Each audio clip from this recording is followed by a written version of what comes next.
Hi guys, Arting Around with Miss Brown Home Edition. Today we're going to talk about upcycling jars. So just jars that you'd have that would have like pickles or olives or something like that in there. Wash them up, take the labels off, and then there's lots of different things you can do to them. One thing is I use Mod Podge, and then you mix a little bit of food coloring in with it, and then you paint it on. I did a couple coats, and when it dries it has this sort of cool transparent colored glass look to it, and then I just painted the lid.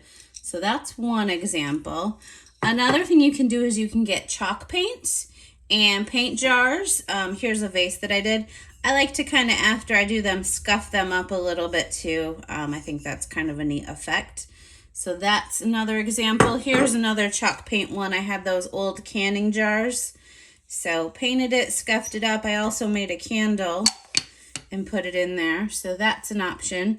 What we're going to do today though is we're going to use coloring sheets, so just like a coloring book sheet, and then we're going to adhere it to the outside of the jar so it kind of has this look to it. I've got a whole bunch of them in my studio that I did to put like pencils and pens and art supplies in.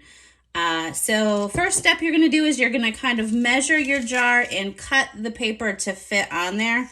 I just kind of eyeballed it. It doesn't have to be exact, but I cut it, and then after I did that, I went and cut fringes on each end. That's going to be so that it will fit over like the bump area. So I'm going to take the label off.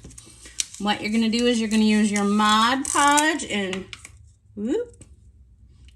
paint a nice coat of that onto the jar to start out.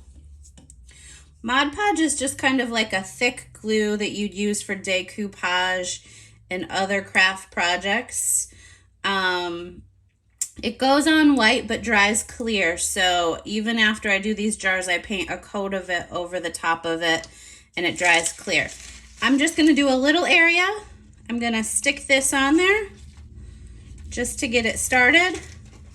Turn my jar around, and I'm going to just keep painting on the Mod Podge and sticking on the paper till it's wrapped all the way around.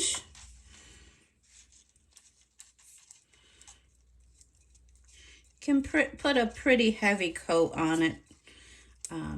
When you smooth it on, if you've got too much, it'll kind of seep out, so that's okay. All right, so I'm gonna seal it on there, and you can see I've got a little bit too much paper, so I'm just gonna go ahead and cut down that extra. Get rid of that.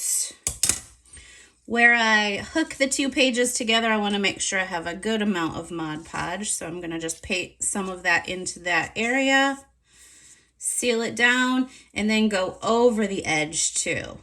And then for the areas where you did the fringe, I just take my paintbrush and just go over them like this. Sometimes I go around a couple times, but that kind of seals them onto the jar. Do the same thing at the top. Sometimes if I've got a little too much at the top, I'll trim these off with an X-Acto knife later. But for now, I just kind of paint them down so that they sit flat a little bit more. After you get the edges done, you're going to go ahead and paint the whole thing with a coat of Mod Podge. That seals it, and it also gives it a little bit of a shiny look, as you can see on this one. And then I like to paint the tops of them at the end, so that's just some black acrylic paint just to give it a finished look. And then that is basically it for an upcycled jar. So you can start using all those recyclables, turning them into something new. Have a great day.